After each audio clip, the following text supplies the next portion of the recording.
नमस्कार दोस्तों, आप देख रहे हैं दुनिया भर की राजनीति।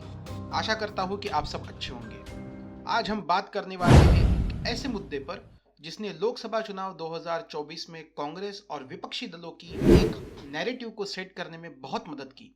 और वो मुद्दा था कास्ट सेंसस का, मतलब जातिगत जनगणना। वैसे आप सभी को सामान्य जनगणना के बारे में तो पता ही होगा, जो हर 10 साल में होती है। और अभी तो कास्ट सेंसस भी इतना बड़ा मुद्दा बन चुका है कि उसके बारे में भी सबको पता ही होगा। मेरा आज का वीडियो कास्ट सेंसस या जातिगत जनगणना के खिलाफ बिल्कुल नहीं है, क्योंकि हम भी कास्ट सेंसस के साथ हैं और ये मानते हैं कि कास्ट सेंसस होनी ही चाहिए। लेकिन मेरा आज का सवाल है कि अगर हम कास्ट सेंसस कर भी ले तो उसके आगे क्या?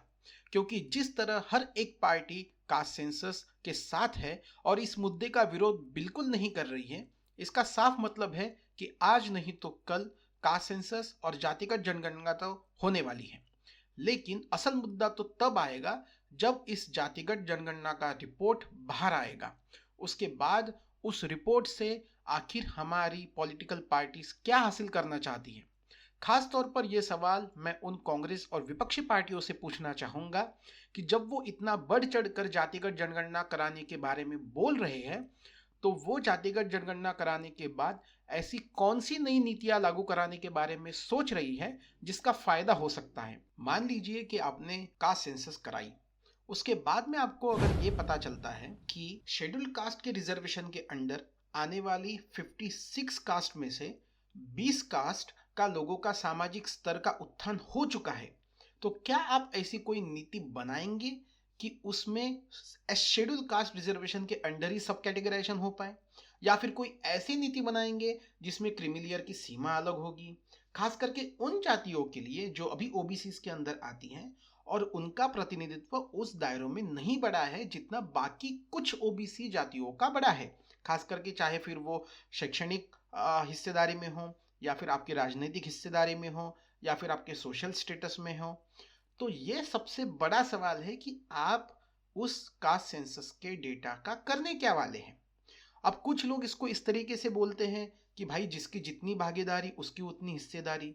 लेकिन क्या ये सच में हो सकता है कि जब जातिगत जनगणना आप करवाएंगे और मान लीजिए एक एग्जाम्पल के तौर पर, अगर ओबीसी में आने वाली, ओबीसी में अभी 300 से भी ज़्यादा जाति आती है, मान लीजिए उनमें से कुछ जातियों का political importance, social importance, social status अगर बढ़ गया है, और अगर आज भी वो जातियां उतनी ही प्रभावी तौर पे पॉलिटिकल इम्पोर्टेंस रखती है, तो किस पॉलिटिकल पार्टी की ये ताकत होगी कि वो ओबीसी कोटा के अंदर भी सब कैटेगराइजेशन कर पाए, या फिर वो उन पर्टिकुलर जो कास्ट है उनको ओबीसी के बाहर निकालकर कुछ अलग कोटा देने के बारे में सोचे। ये कोई नहीं करने वाला। ये नेक्स्ट टू इम्पॉसिबल जैसी सिचुएशन है हम खास करके भारत जैसे देश के लिए।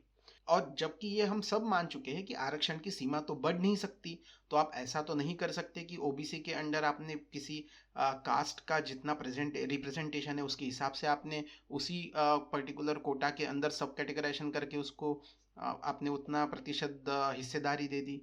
तो फिर इस तरीके की जातिगत जनगणना के डेटा का आप करने क्या वाले हैं, ये सबसे बड़ा सवाल है। तो दोस्तों, आप अभी तक समझ ही गए होंगे कि मैं जो कहना चाह रहा हूँ कि इसी तरीके से जातिगत आधार के ऊपर आरक्षण मिलने के लिए आंदोलन महाराष्ट्र में भी चल रहे हैं, पिछले कुछ साल में गुजरात और देश के अन्य भागों में भी चले हैं। लेकिन दिक्कत तो ये है कि उन रिजर्वेशन की सब कैटेगरी को हम किस कोटा में अकोमोडेट करेंगे, क्योंकि वही सबसे बड़ी दिक्कत है। तो अगर आप अभी कास्ट सेंसस करवाएंगे या फिर जातिगत जनगणना करवाएंगे तो उसके डेटा का आप करेंगे क्या, क्योंकि आपके पास तो पहले से ही अलग अलग जातियों के अलग अलग क्वेश्चंस अवेलेबल है जो हर एक जाति अपने अपने तौर पर उठाती रहती है। तो फिर आप उसका करोगे क्या, ये सबसे पहली बात तो क्लियर नहीं है। तो मेरे हिसाब से जातिगत जनगणना करवाने के लिए जिस तरीके का आवाज कांग्रेस और विपक्षी पार्टियां उठा रही हैं, सभी लोगों को उन विपक्षी पार्टी और कांग्रेस को ये भी पूछना चाहिए कि आप उस डेटा का करने क्या वाले हो, और उसका आंसर या फिर उसका जवाब काफ़ी क्लियर रहना चाहिए कि हम उस डेटा का करने क्या वाले हैं। कहीं ऐसा ना हो कि आज हमने कास्ट सेंसस करवा लिया और वो डेटा अगले 10 साल तक जैसे का वैसे पड़ा हुआ है, ना उसका कुछ फ़ायदा हुआ है, ना उसके ऊपर हमने कोई नई पॉलिसीज़ बनाई हैं, ना उसके ऊपर कोई पॉलिसी बनाने का सोच रहा है, बस उसके ऊपर राजनीति हो रही है। क्योंकि जितनी ज़्यादा आप सब कैटेगराइजेशन देखोगे, हर एक कोटा के अंदर, हर एक जाति के अंदर, हर एक जाति के अंदर अगर आप कोई सब जाति ढूंढने लग जाओगे, तो उतना ही हर एक जाति पॉलिटिकल इन्फ्लुएंस करने के लिए मजबूर हो जाएगी। और उसके बाद आपके पास और कोई ऑप्शन नहीं रहेगा, क्योंकि आपके पास फिर देश की विकास की राजनीति खत्म होके बस और बस जाति की राजनीति चलती रहेगी कि किस जाति के कितने वोट किस विधानसभा क्षेत्र में हैं, किस लोकसभा क्षेत्र में हैं, किस एमएलए को कितने वोट मिल सकते हैं। और फिर उस एमएलए या एमपी को सेम कास्ट से होना चाहिए, सेम जाति से होना चाहिए, तभी वो चुन के आएगा। तो क्या हम इस तरीके की लोकतांत्रिक व्यवस्था बनाना चाहते हैं अपने देश में?